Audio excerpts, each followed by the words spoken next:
আসসালামু আলাইকুম ও রহমতুল্লাহি ওবরকাতুহু। আশা করছি আপনারা সকলে ভালো রয়েছেন। আলহামদুলিল্লাহ, আমি আপনাদের দোয়ায় ভালো রয়েছি।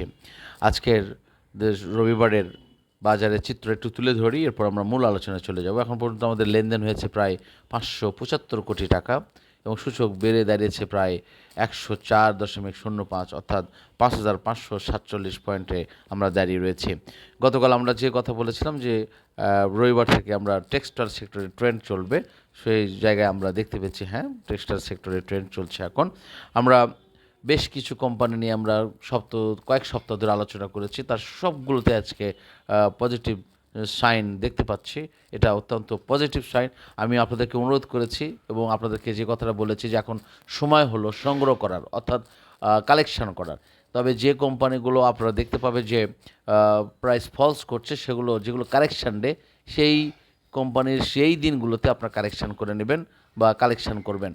বাট আমরা যে কথাটা, যেমন আজকে দেখুন যেগুলো আমরা গতকাল আলোচনা করেছি, যেমন বাংলাদেশ শিপিং কর্পোরেশন বলেন, বাংলাদেশ ইসলামী ব্যাংক বলেন, বাংলাদেশ বেস্ট হোল্ডিং বলেন, সিটি ব্যাংক বলেন, এন পলিমার মডেল, সবগুলোর দাম কিন্তু আজকে ভালো একটা অবস্থান আজকে আমরা দেখতে পাচ্ছি।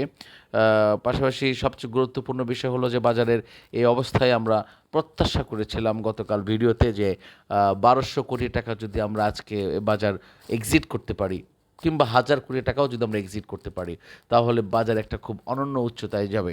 সো এই জায়গায় আমরা খুব গভীরভাবে প্রত্যাশা করছি বাজারের সার্বিক পরিস্থিতি সব দিকে, সব প্যারামিটার দিক থেকে আমরা খুব আস্থার সাথে বলতে পারি যে 1,200 কোটি টাকার প্লাস আজকে লেনদেন হবে এবং সূচক যে অবস্থানে রয়েছে সেটার স্বাভাবিক গতিতে থাকলে ক্লোজিংয়ের সময় 90+ সূচক হওয়ার আমরা প্রত্যাশা করছি। কারণ 12টার পর অনেক সময় সূচকের একটা পতন হয়, অনেকেই তখন প্রফিট টেক করার একটা টাইম থাকে, কারেকশন হয়ে যায় 12টা থেকে প্রায় 1টা পর্যন্ত। এই 1 ঘন্টার সময়টা খুব ইম্পর্ট্যান্ট। আমরা অনেকেই সেই সময় সেল দেই, অনেকেই সেই সময় কিনে নেই। এখন এই সময়টা হচ্ছে খুবই ক্রুশিয়াল টাইম, খুব গুরুত্বপূর্ণ সময়। সো সাথে থাকুন এবং শুনতে থাকুন। আমরা আশা করছি আপনাদেরকে সব কিছু খুব গভীরভাবে পর্যালোচনা করে আমরা আজকে আবার আপনাদের জন্য প্রায় 10টি কোম্পানি দিব। নতুন কোম্পানি নয়, হয়তো একটা বা দুইটা নতুন কোম্পানি থাকতে পারে, বাট আমাদের যে সমস্ত কোম্পানিগুলো আমাদের ওয়াচ লিস্ট রয়েছে তার মধ্যে আবার টপ বিবেচনা করে আপনাদেরকে আমি কিন্তু দিয়ে থাকি। ইট ডাজেন্ট মিন যে প্রতিদিন আপনাদেরকে নতুন কোম্পানির কথাগুলো আমি বলে থাকি, সেটা নয়। আমরা অনেক সময় আজকে কিছুদিন ভালো করলো, সেটা আবার কারেকশন হয়ে যায়, তখন সেটা আমরা স্কিপ করে ফেলে দিই, নতুন করে সংযোজন করি আমরা।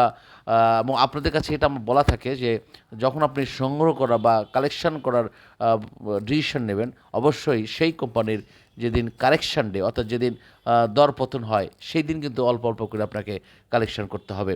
আর আমরা এই জায়গাটা সবচেয়ে বেশি ভুল করি যে আমরা এন্ট্রি কবে নেব আর এক্সিট কবে হবে, এটা আমরা ভুল করি।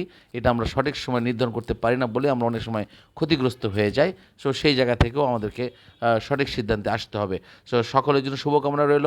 এবং আজকে আমি অবশ্যই আপনাদেরকে একটা কথা বলে রাখি যে আমি আপনাদেরকে 10টি খুব ভালো কোম্পানি আপনাদের কাছে দিতে পারবো বলে বিশ্বাস করি। যে বাজারে যে একটা স্ট্যান্ডার্ড সিচুয়েশনে এসেছে, এই অবস্থায় আমাদের কোনো ভয়ের কিছু নেই। আমার সাথে থাকুন, শুনতে থাকুন, আস্থা রাখুন এবং আমাদের স্লোগানে বিশ্বাস রাখুন যে নো প্রফিট নো সেল।